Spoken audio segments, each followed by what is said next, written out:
And we are live. Welcome to another episode of AB Travel Combat. And today we're going to be talking about Keith Thurman is begging Ennis for a contract. And let's get right into it, man. Keith Thurman has been begging for a big fight. He's been demanding people like Tim Tszyu. He's been demanding people like Ennis.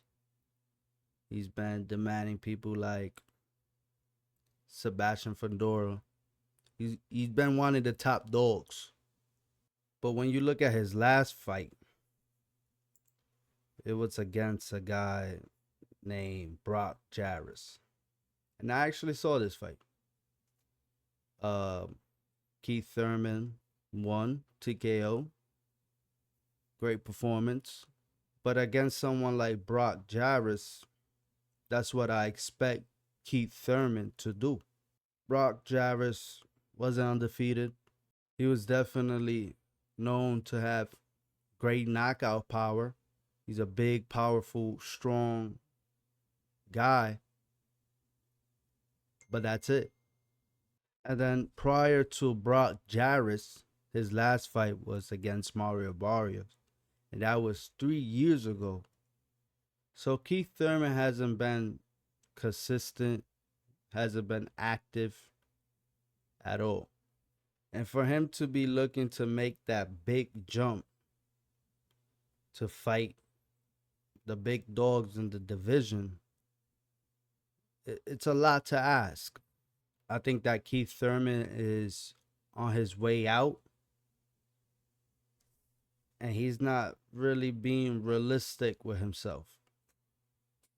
And I'm surprised by that because he's a great talker, he's a great analyst, but when it comes to his own career, he kind of put himself on a pedestal that he's not on anymore.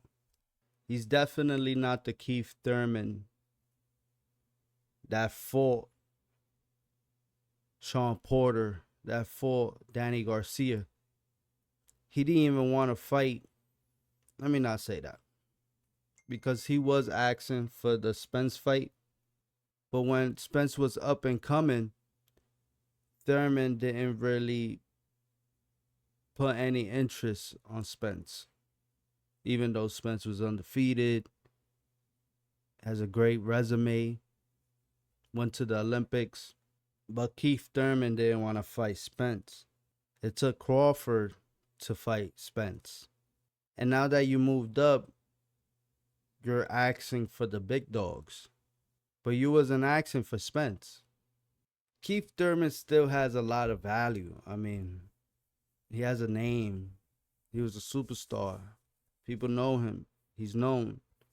But I feel like it's a high risk and low reward. But I don't even really want to say it's a high risk for fighters like Boots and Tim Tszyu. I think both those guys will beat Keith Thurman, the Keith Thurman of today.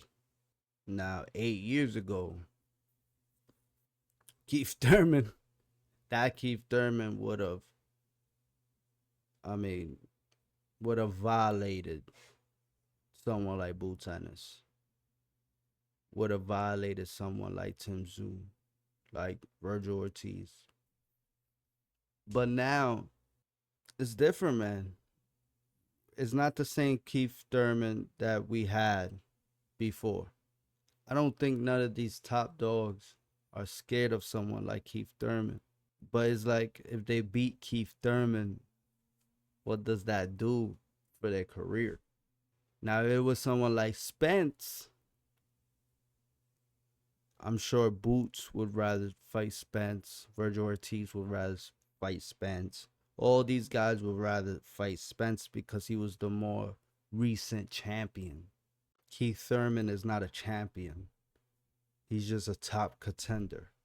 And I get it.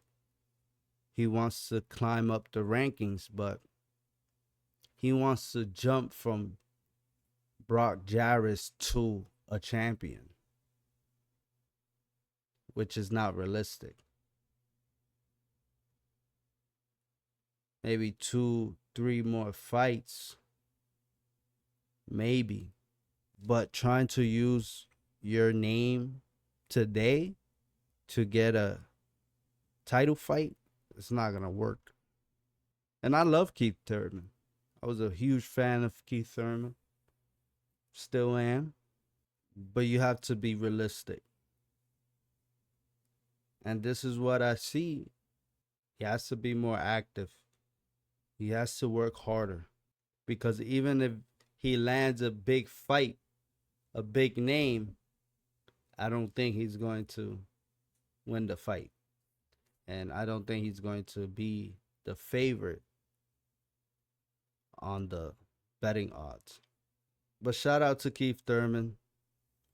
All respect to the guy. He has done so much. I wish that he just retired so we could appreciate what he did in the welterweight division. But that's all I got for you. Don't forget to drop a like, a subscribe, a comment, and share. Do all that good stuff for me. Until next time.